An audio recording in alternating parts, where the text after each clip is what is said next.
Hold This on. conference will now be recorded.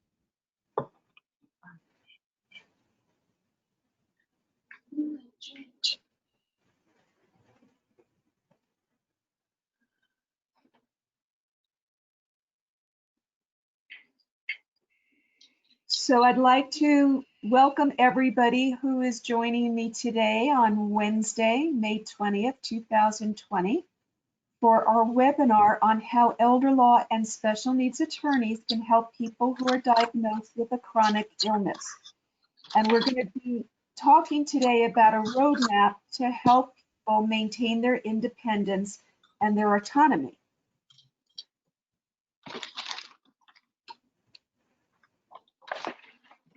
So why is planning so important? It's important because the earlier we plan, there is greater planning options, and it's important that we plan when we're competent. Now, what does competent mean? It means that we still have the ability to understand our choices, to understand the different consequences of choices, and to be able to communicate in some way, whether it's through speech or writing or braille or other means, that we can give informed consent and we can sign legal documents giving permission to people we trust to make decisions for us as time goes by. So that's the most important reason why planning is important. Plus, we also want to identify what are our goals in making a plan. And as you can see from the picture on the screen, people are not one-dimensional, they're multi-dimensional. They have all different kinds of needs. There's financial, there's medical, there's legal, there's quality of life, and many more than what I've listed. Now, of course, we want to plan at the earliest possible time. So we want to think about what are major life events that take place that should trigger us thinking about either making our legal plan or updating our existing plan. So for example, if we are diagnosed with a chronic illness, we want to make the time to get a plan in place. Also, if there's been a major life event, such as a birth in our family, a death, or an adoption, that's another important reason to plan or update the plan. If we were married and now we're divorced, or perhaps our spouse has passed, we're now widowed, or we were single and now we've married, again, our plan is going to be affected by our marital status or the change in that status. If we are relocating to another state, it's important to have the plan reevaluated to make sure it's going to be acceptable under the laws of the new state that we're moving to. Many states recognize that in today's world, in today's society, people don't stay in the same state where they lived. They're going to move several times during their lifetime. So for that reason, states like Florida will honor and recognize legal documents that have been created in another state as long as they met the legal requirements of that other state. And what that simply means is that if a document required witnesses or it required a notary, that both of those requirements were satisfied. And if they were, Florida will accept and honor the documents when somebody moves here.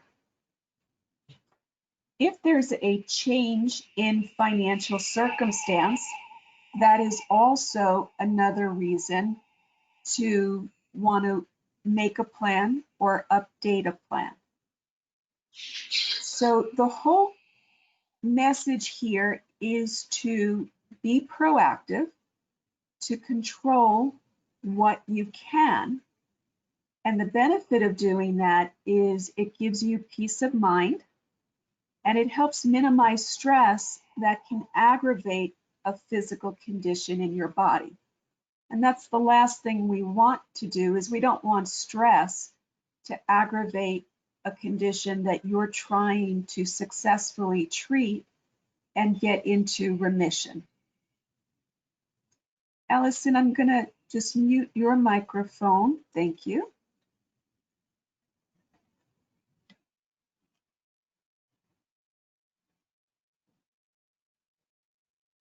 So why should people consider going to an elder law attorney or a special needs attorney? The primary reason is that attorneys who have been trained in the area of elder law and special needs take a holistic approach to helping clients resolve their challenges and their problems. We look at things from many different points of view. And unlike a traditional estate planning attorney who is very focused on advising clients how to pass on assets at death, the view and the focus of the elder law and the special needs attorney is helping our clients successfully navigate the aging challenges. So what that means practically is that the lawyer by themselves is not the only professional needed to help the client resolve these aging challenges. We need to collaborate with other professionals so that you have a team of people, and they may include a care manager who's a nurse or a social worker. It can include a financial advisor and also an accountant. Because if you think back to the first picture we looked at, and I said people are multidimensional, they have many different needs, we need a team of professionals that can work together to address all those needs so that your picture, your life, becomes balanced and everything works. If we're not working as a team or you have just one individual, it's likely the other issues aren't going to be addressed or addressed properly. So how can you go about selecting an experienced elder law or special needs attorney? Well, there are two very good resources that I've listed here in the presentation. The first is the website for the Florida Bar Organization. And you can go to that website and look for an attorney that has that specialized knowledge, and especially somebody who's board certified, meaning that they have studied for a certain period of time, they've passed a test, and they are continuing their educational process in order to best serve the client. If you're not in Florida, or you might be moving to another state, or perhaps you have a friend or a relative living in another state, then a national resource for you is going to be the National Academy of Elder Law Attorneys. And you can go to their website and do a search by state, and then from there, narrow it down to a search by city to find an elder law attorney or a board certified elder law attorney that can help you, your friend, or your family member. So just to give you an idea of how broad the area of elder law is and why it's a more holistic approach to problem solving, some of the areas that we address include planning for incapacity before it happens, and teaching clients about the importance of surrogate decision making. It includes guardianship for people that did not do the planning when they were healthy and they were competent, and now unfortunately it's too late to do that legal planning. So some attorneys like myself do guardianship, which means we can go to court and get a guardian appointed for a person that will have the legal authority to make medical and financial decisions. Attorneys who specialize in elder law also do estate planning to help clients learn how to pass on their wealth, their assets, at the time they physically pass on. And of course, today we're going to be talking about how to pay for long-term care, and it's important to select appropriate and well-trained caregivers. And again, this is one of those areas where an elder law attorney needs to collaborate with a qualified care manager who has the hands-on experience and the training to help a client select a properly trained caregiver to come into their home and provide the care they need. Elder law also focuses on what are the options for housing and how can I age in place? What resources might be available to me? And if I can no longer stay safely in my home, what become my new options? Elder law also focuses on how decision making for finances may change as a client ages or a disease process or a certain medical condition affects the client's ability to make their own financial decisions. So we do focus on the importance of creating that management plan so that financial decisions can continue to be made and bills are paid on time. We're going to talk today about planning for replacement income when people can no longer work due to a chronic illness. We're going to touch on different types of public benefits that may be available, some of which can serve to replace lost wages and lost income. Some elder law attorneys counsel clients about how to handle discrimination in the workplace or discrimination in housing. And then one of the final issues elder law focuses on is probating of estates at death or administration of trusts when the client has passed away. So you can see it's a very broad area, and it means that we do our best, again, in collaboration with other professionals like care managers and financial advisors, to make sure all these aspects of a person's life are addressed and balanced. So we're going to start with a discussion about financial surrogate decision making. So the surrogate is a person that you choose, that you trust to stand in your shoes and make decisions when you might reach a point in time when you're no longer able to do that.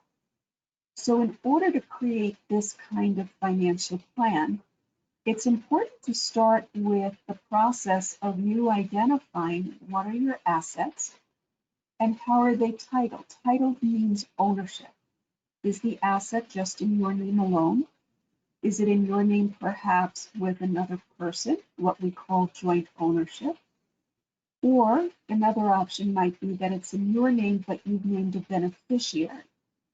So the reason it's important to know how things are owned is because when we talk about documents such as a durable power of attorney, we want to make sure that it's written in a way that your surrogate, your decision maker, has the ability to handle that asset.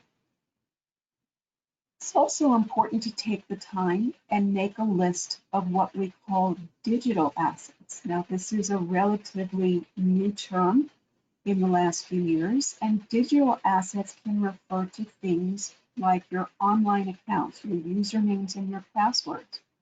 If you have social media accounts, maybe a Facebook page or an Instagram page, you need a username and a password. Well, if you don't have a list of these things and you rely on the computer and become incapacitated, your surrogate may not be able to access those online accounts, which can put them at a disadvantage. So it's very important that you make that kind of list.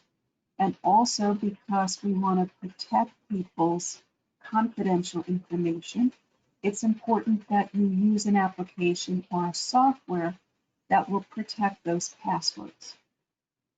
That's a little bit beyond today's scope of the webinar, but please feel free to contact me by email, and I can certainly suggest some qualified IT individuals who can help you with that.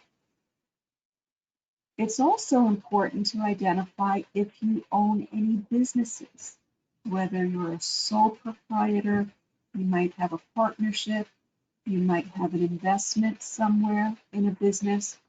And the reason identifying these is important is, again, to determine, do you want to give your surrogate the authority to access those kinds of business interests if you become incapacitated?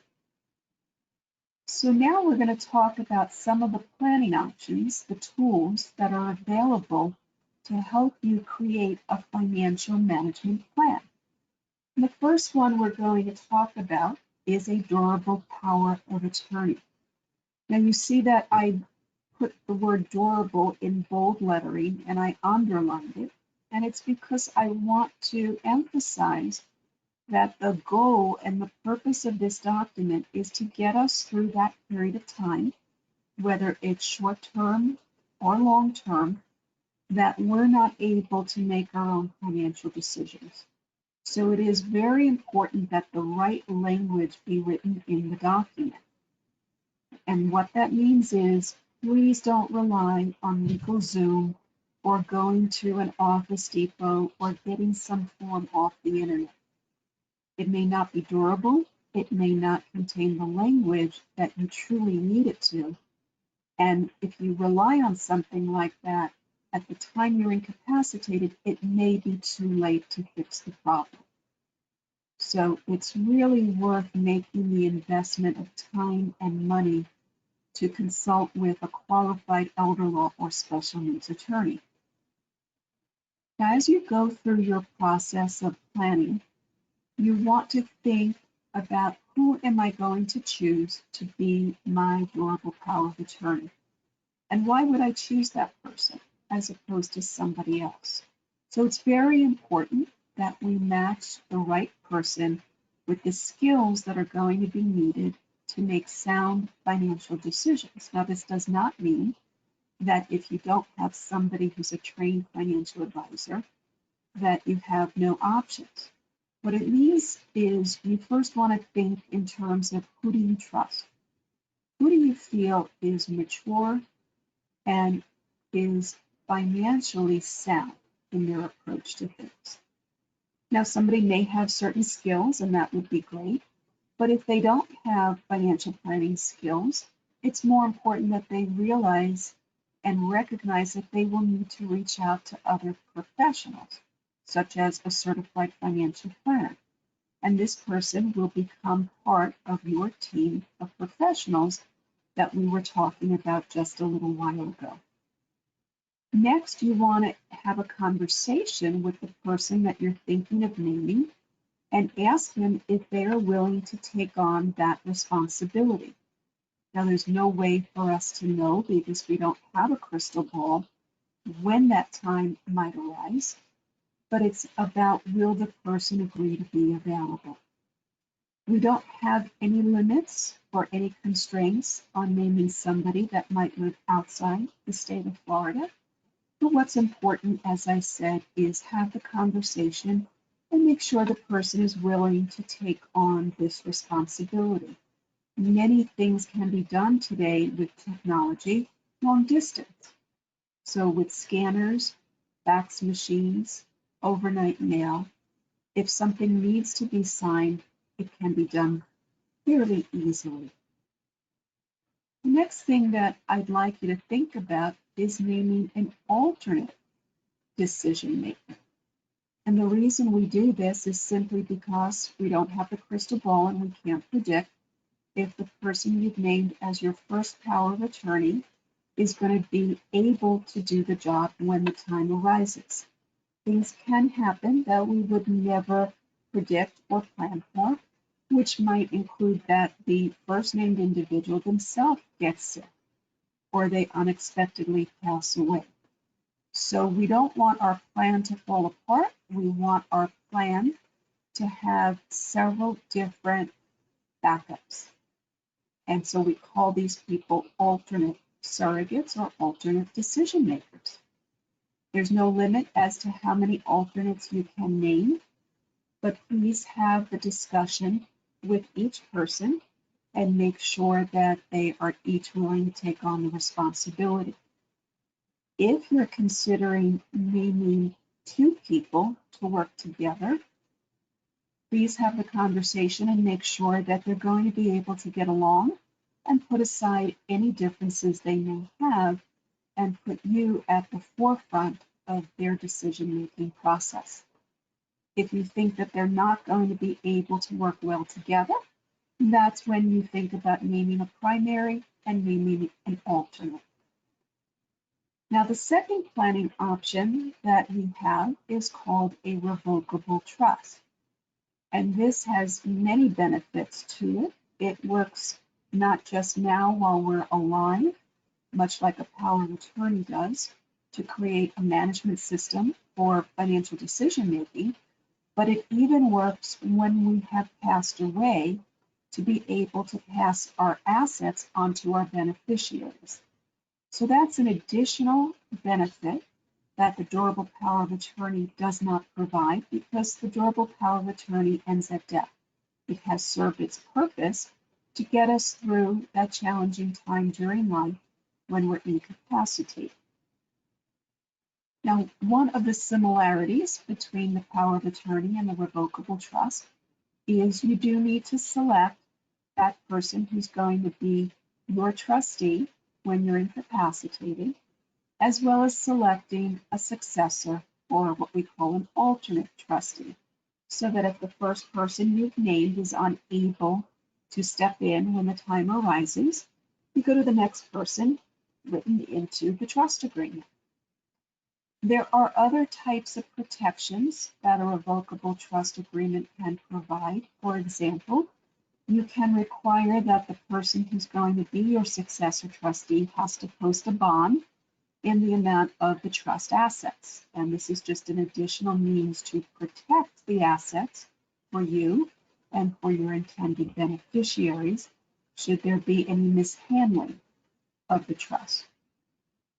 The other benefit that a revocable trust provides that a power of attorney does not is that because the assets are in the name of the trust rather than in your individual name, they will bypass the probate process, meaning the court system, when you pass away. And so some individuals prefer the revocable trust to having a last will and testament because it allows them to maintain greater privacy and confidentiality in their life. The trust is not filed anywhere.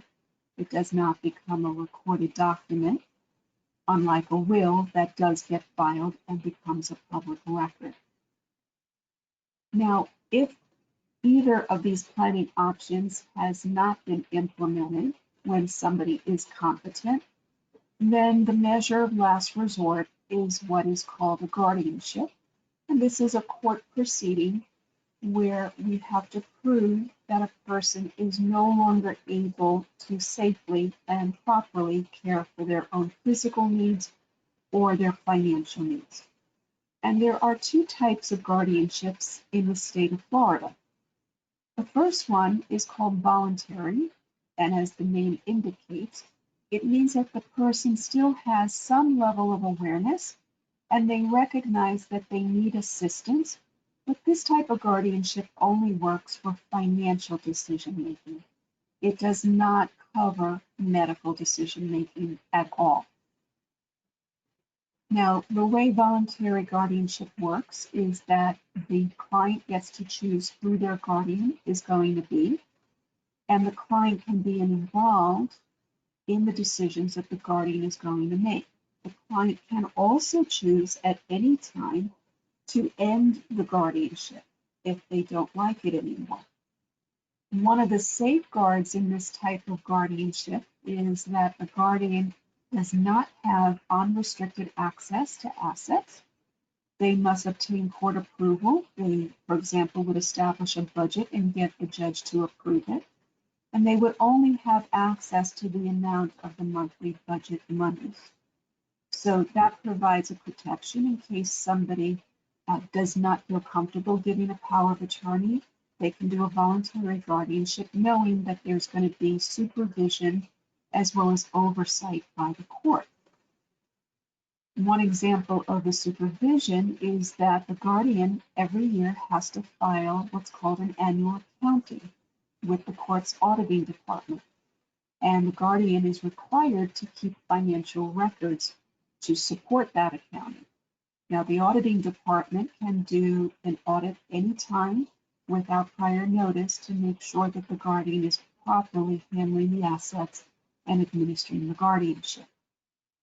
The other type of guardianship is involuntary, and involuntary means it is done without the consent of the individual. And usually an involuntary guardianship occurs when somebody is past the point of competency and comprehension, and they perhaps are not paying their bills, they're not eating properly, they might be hoarding things, they might not be taking prescriptive medications at all or taking them properly. And so in order to protect them from themselves, from self-neglect, or from being abused or exploited by other people, an involuntary guardianship is filed to protect the individual. Much like the voluntary guardianship, there is that continuous court supervision and oversight. The guardian does not have unrestricted access. They must obtain court approval. And there are the annual accountings to make sure that the guardian is properly fulfilling their fiduciary duties.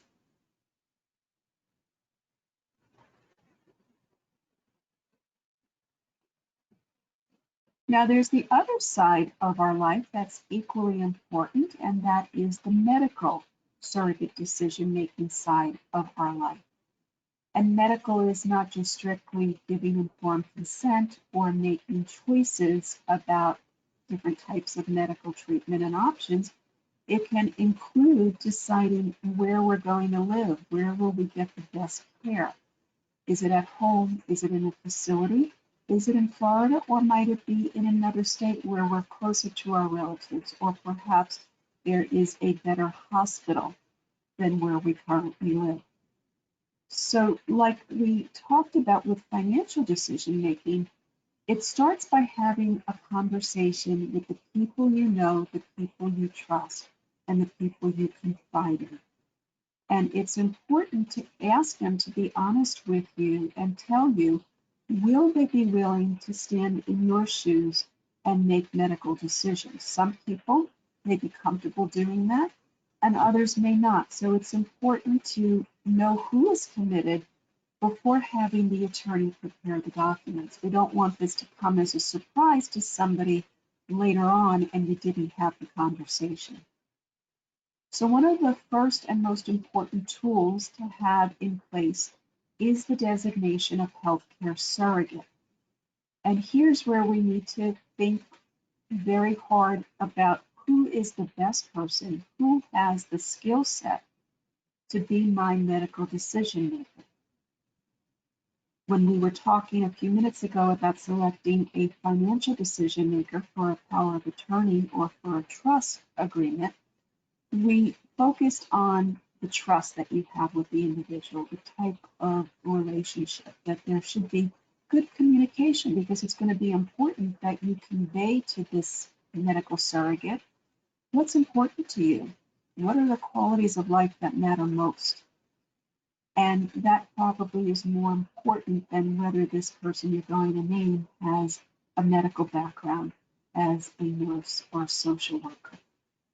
You want to ask them, will you be available when the time comes? And if that means that you need to get on a plane, or you're going to talk with the doctor on the phone, and then you're going to sign a confidential email, an informed consent form, are you willing to do that for me?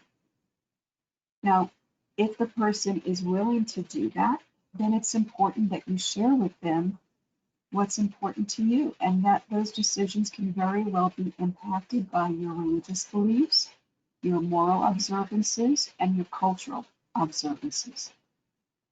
The surrogate can make decisions when your doctor has determined that you lack the ability to give informed medical consent. The type of medical decisions that can be made can include treatment options, where that treatment is going to be provided, whether there's going to be an invasive procedure done, or whether alternatives are going to be explored, things that might not have yet been approved by the FDA, for example. Your surrogate will have the ability to have access to your records, to confidential medical information. They'll have the ability to request a second opinion, And if they didn't like the care that you were receiving at a hospital or facility, they would have the authority to authorize your transfer and discharge to a different location. So again, I'm going to stress the importance of going to a qualified elder law attorney and not attempting to write these documents on your own. Other types of advance directives that are important for people with chronic illnesses to consider include organ donation, a living will, which expresses end-of-life choices, possibly a do not resuscitate order, and we do recommend that you discuss this with your physician. And also consider having a document that if you've not made any type of funeral arrangements and you're not comfortable doing that, at least have a document that identifies who you're going to give permission to make those arrangements and what arrangements would you prefer made. Would it be burial? Would it be cremation? And then do you want to indicate what you would like as far as any kind of memorial service, celebration of life, and who you would like to give your cremains to?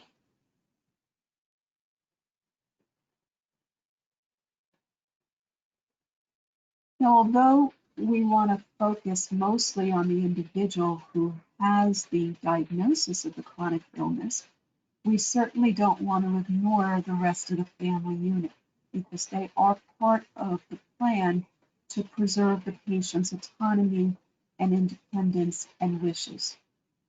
So it's important to know if the client has a dependent adult child. Now, it doesn't matter why that child is dependent. It could be a developmental disability, it could be an illness, it could be a disability that occurred post-birth. But it's important to know about them because we want the client to be educated about plans for that dependent child, so that if the parent's condition declines and they eventually pass away, there is a plan in place for that child. So we would start by meeting with the child and determining, does that child have some level of competence? If they do, then we would explore putting documents in place for that child, such as things we've already discussed, like the healthcare surrogate, the power of attorney. Now, we may or may not be able to do all documents. It's going to depend on the level of comprehension of that dependent child. So if we can only do some documents or we can't do any, we do want to explore getting either a guardianship in place or a guardian advocate proceeding in place for that dependent child. The difference is that we would recommend using a guardian advocate proceeding in court if the adult child was born with a developmental disability, such as intellectual disability, autism, or anything along the autism spectrum. It can include cerebral palsy and several other identified developmental disabilities. What's nice about the guardian advocate proceeding is that the court is not removing the legal rights of the adult child, but they are appointing an advocate to help that child work through financial and medical decisions. And so for many parents with a child that has a developmental disability, they want their child to be as involved as possible, but where that ability ends, having the advocate be able to give informed consent. So it's important that these things are put in place as early as possible and that the parent who has the chronic illness also have an alternate guardian or an alternate guardian advocate approved by the court just as the backup plan. We also want to know and consider, does the adult with the chronic illness have a minor age child, somebody who is under the age of 18? Because it's important that there be a plan for surrogate decision making for that minor child. And even though the person with the chronic illness might be married at the time, or even if they are a single parent, it's equally important to address this as part of the overall comprehensive plan. So Florida, about 2 years ago, created a new law that allows a parent to designate in writing a healthcare surrogate for a minor child should the parent not be available to make decisions. And you can name an alternate surrogate just as you would for an adult. And this is a really good tool should the parent have to go into a hospital for treatment and the minor child is staying with a family member or a trusted friend or a trusted neighbor. Another tool that's important to consider, and this one does not replace the one we just spoke about, but really they work together, is what's called a declaration of pre-need guardian for a minor. And what this document allows our clients to do is to choose and name a guardian over the person, as well as a guardian over the property for a minor child. And this will come into play when the parent is totally incapacitated or the parent has passed on. And again, there's different ways we can approach this depending on whether the client is married or the client is divorced.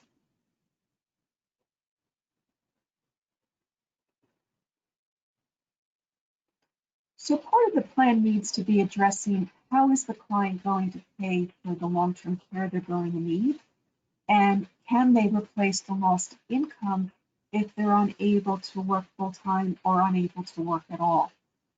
So of course we want to stress to people before they ever become sick to look at investing in a long-term care insurance policy.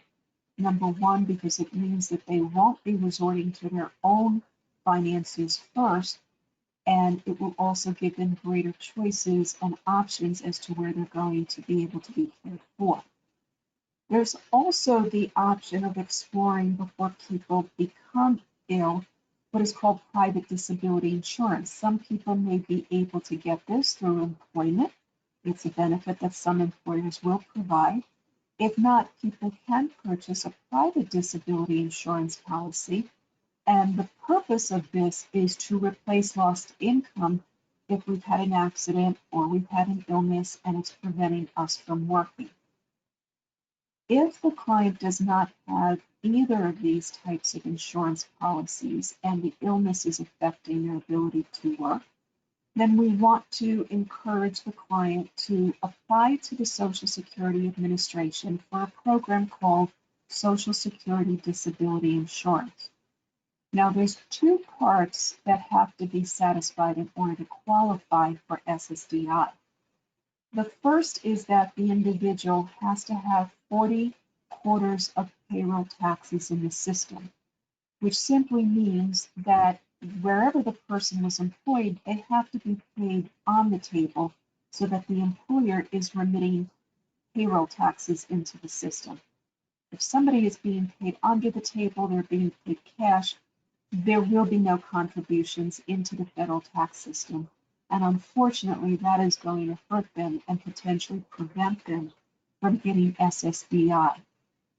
40 quarters of payroll taxes basically equates to 10 consecutive years of employment and payroll taxes being paid. The other requirement to qualify for SSDI is that the individual have a qualifying illness or disability that prevents them from being substantially gainfully employed in that job or that career that they were trained for.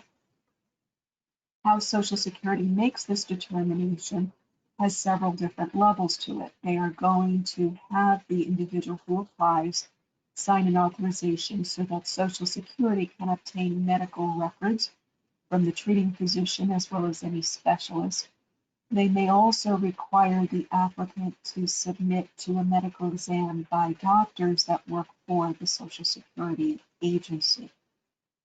In addition, Social Security has what are called qualifying disabilities.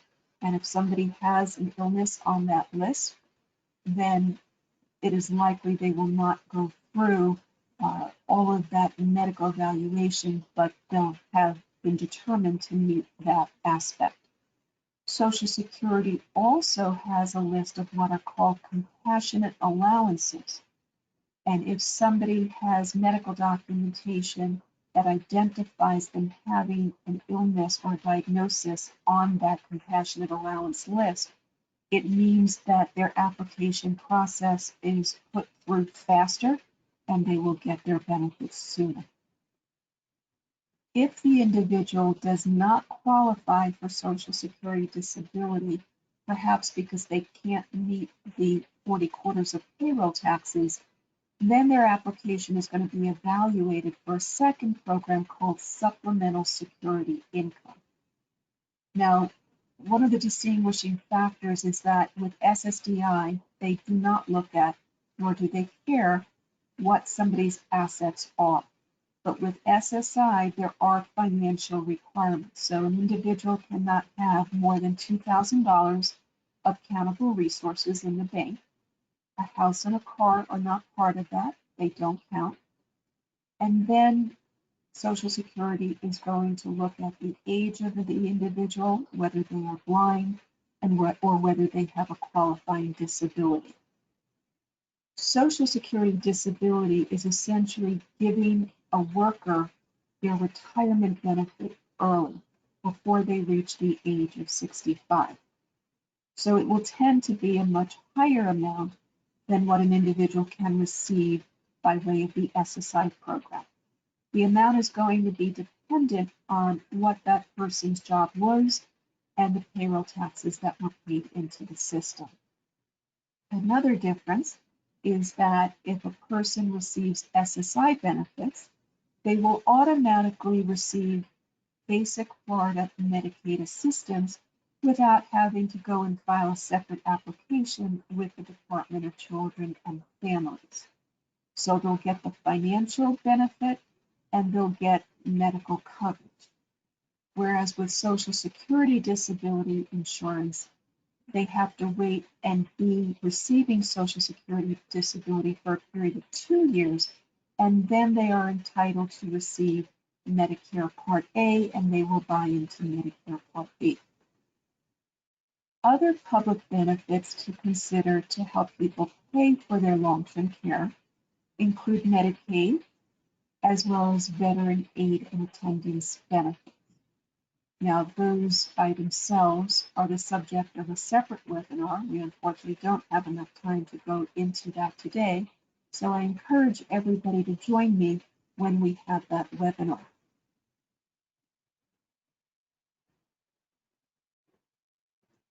And let's not forget about the importance of community resources, such as, for example, in Broward, the Aging Disability Resource Center, ADRC.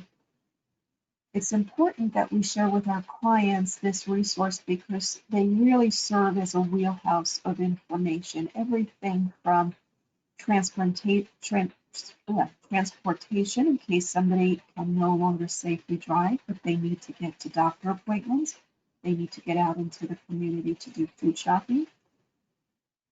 ADRC will be able to get people connected with Meals on Wheels, programs to be able to help them pay for their utilities, as well as information about county resources such as adult day centers and focal points, and many, many other resources. Other community resources include the Multiple Sclerosis Society, the Parkinson's Foundation, and the Alzheimer's Association. Those can provide many resources that include support groups, private counseling sessions, as well as resources for the spouse, caregiver, and family members of the individual who has the chronic illnesses. And remember, as I mentioned earlier today, if you're looking for a resource outside the state of Florida, you can go to the website for NALA.org to find a qualified elder law attorney elsewhere, as well as a board-certified elder law attorney.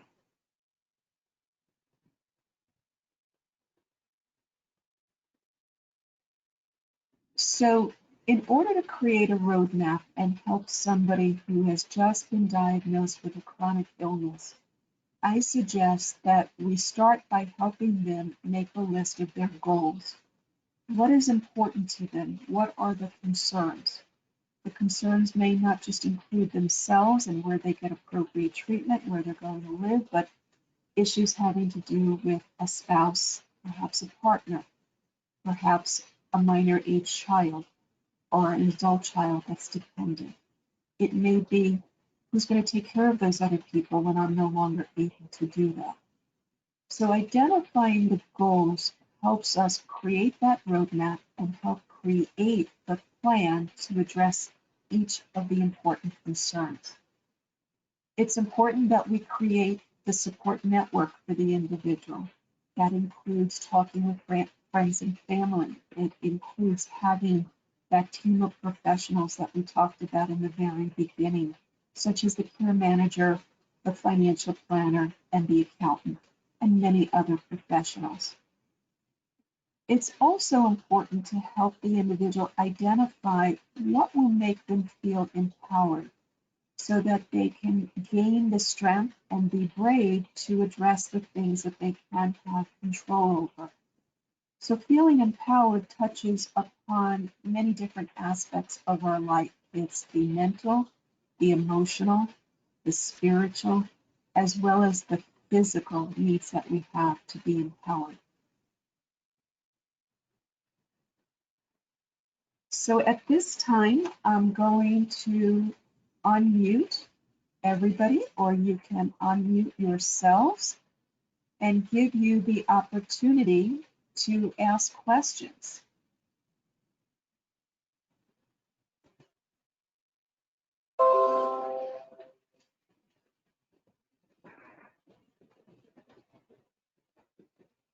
So would anybody like to ask any questions or share anything that they have found is important in working with people with chronic illnesses?